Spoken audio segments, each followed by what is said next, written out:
Hello, ഇന്നൊരു easy cooker ബിരിയാണിയാണ് ഉണ്ടാക്കിയിരുന്നത്. അപ്പോൾ അതിൻ്റെ റെസിപ്പിയുമായിട്ട് വന്നതാണ്.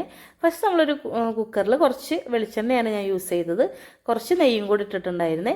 പിന്നെ യൂസ് ചെയ്തത് കുറച്ച് ഹോൾ സ്പൈസസ് ആയിരുന്നു. പട്ട, ഏലക്ക, ഗ്രാമ്പൂ, അതുപോലെ തന്നെ കുറച്ച് പെരിഞ്ചീരകം കൂടി ഇട്ടിട്ട് നന്നായി സോട്ട് ചെയ്തതിന് ശേഷമാണ് ഒരു സവാളയാണ് ഞാനിതിലേക്ക് ഉപയോഗിച്ചത്. കുറച്ച് ക്യാരറ്റും ബീൻസും ഇവിടെ ഇരിക്കുന്നുണ്ടായിരുന്നു, അതുകൊണ്ട് മാത്രം ഇട്ടതാണ്. ഒരു സവാളയാണ് എടുത്തത് കേട്ടോ. അത് നന്നായി ഒന്ന് സോട്ട് ചെയ്ത് എടുത്തു. അതിന് ശേഷം ഇഞ്ചി, പച്ചമുളക്, അതുപോലെ തന്നെ വെളുത്തുള്ളിയും കൂടെ ചതച്ചതാണ് ഇട്ട് കൊടുത്തത്. നന്നായി വാടി വരുന്ന സമയത്ത് പിന്നെ ഇട്ടത് കറിവേപ്പില കുറച്ചിട്ടിട്ടുണ്ടായിരുന്നു. പിന്നെ തക്കാളിയും കൂടെ ഇട്ടിട്ടുണ്ടായിരുന്നു. നന്നായി സോട്ട് ചെയ്ത് എടുത്തു.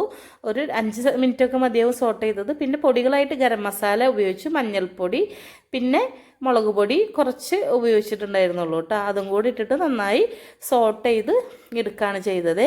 നന്നായി സോട്ട് ചെയ്തെടുത്തതിന് ശേഷം അതിലേക്ക് കുറച്ച് തൈരും കൂടെ ഇട്ട് കൊടുത്തിട്ടുണ്ടായിരുന്നു. ഇതൊക്കെ ഞാൻ അതിൻ്റെ അളവനുസരിച്ചിട്ട് ഒഴിച്ചു കൊടുക്കുന്നതെന്നുള്ളൂ.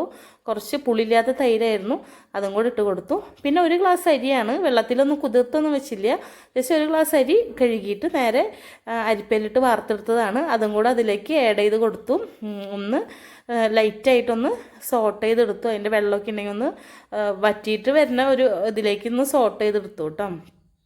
പിന്നെ ഞാൻ 1 ഗ്ലാസ് അരിക്ക് 2 ഗ്ലാസ് വെള്ളമാണ്. ഈ കുക്കറിൽ എനിക്ക് 2 ഗ്ലാസ് വെള്ളം വെക്കണം, അല്ലെങ്കിൽ അടി പിടിക്കാറുണ്ട്. അതുകൊണ്ട് 1 ഗ്ലാസ് അരിക്ക് 2 ഗ്ലാസ് വെള്ളമാണ് ഉപയോഗിച്ചത്. അപ്പോൾ തന്നെ ഞാൻ തൊട്ടടുത്ത് തിളപ്പിക്കാനായിട്ട് വെച്ചിട്ടുണ്ടായിരുന്നു. 2 ഗ്ലാസ് വെള്ളം തിളപ്പിച്ചതാണ് അതിലേക്ക് ഒഴിച്ചു കൊടുത്തത് കേട്ടോ. പിന്നെ നന്നായിട്ട് തള വന്നപ്പോൾ കുറച്ച് മല്ലിയില ഇട്ട് കൊടുത്തിട്ടുണ്ടായിരുന്നു.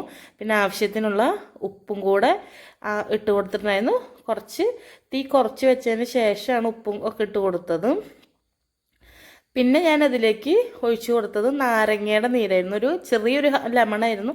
ആ ഒരു ലെമൺ ഹാഫായിട്ട് കട്ട് ചെയ്തിട്ട് അതിൻ്റെ കുറച്ച് കുരുവൊക്കെ കളഞ്ഞിട്ട് കുറച്ച് നീരും കൂടെ ഒഴിച്ചു കൊടുത്തു കേട്ടോ. അപ്പം അങ്ങനെ തന്നെ അതിരുന്ന് തിളയ്ക്കുന്നുണ്ട്. അതും കൂടെ ഇളക്കി കൊടുത്തിട്ടുണ്ടായിരുന്നു. പിന്നെ എഗ്ഗ് ബിരിയാണിയാണ് ഞാൻ ഉണ്ടാക്കിയത്.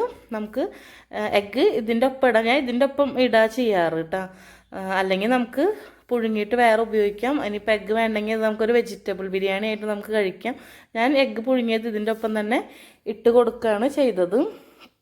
അതിന് ശേഷം തീ സിമ്മിലാക്കി വെച്ചിട്ട് കുക്കർ അടച്ച് വെച്ചിട്ട് കുറച്ച് നേരം കഴിഞ്ഞപ്പോൾ ഒരു വിസിലടിച്ചു അതിൻ്റെ.